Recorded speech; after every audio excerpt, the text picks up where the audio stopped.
we're looking at the soil health management versus conventional management and trying to understand what happens within the soil. One of the key things that we've noticed in multiple years of doing this across many states now, we actually have sensors in Alabama and Mississippi. We had sensors in Minnesota and in the Mississippi River Basin of Wisconsin.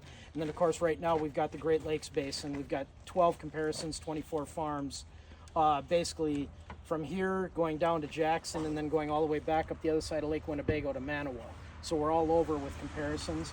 And some of the key things that we've actually noticed is in this site, you'll see in there that there's actually, the infiltration was pretty similar between the conventional site, which is row crops, and the pasture.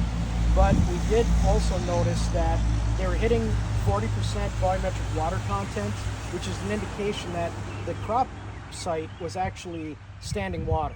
Because at that level, you're not getting anything in the soil, because that's basically the max you'd be able to get into this soil type here. So the bottom line is Ryan's site stayed below that, so it was infiltrating and always moving water, not ponding water.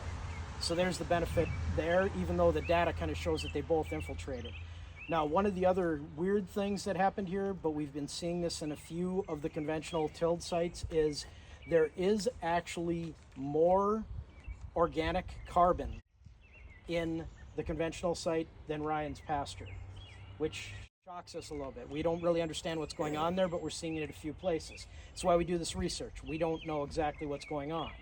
Now, on the other side of that, you'll see on the graphs that you have in there that actually the SH, which stands for soil health versus conventional, the mineralizable nitrogen, which is the bioavailable nitrogen, is much higher on Ryan's site, which is kind of what we'd expect from an organic nutrient source going in there, the manure.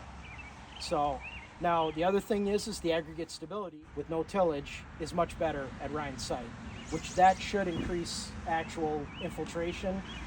And then, the last is the PLFA, and Ryan kind of talked about it, and that's the biology. That's the phospholipid fatty acid test that we run to actually look at how much biology is in the soil. Ryan is definitely beating the conventional site, and that is kind of across the boards what we see. The chemical inputs that go on in the tillage has a tendency to kill the biology, so we see a lot more of that, that there's better biology within.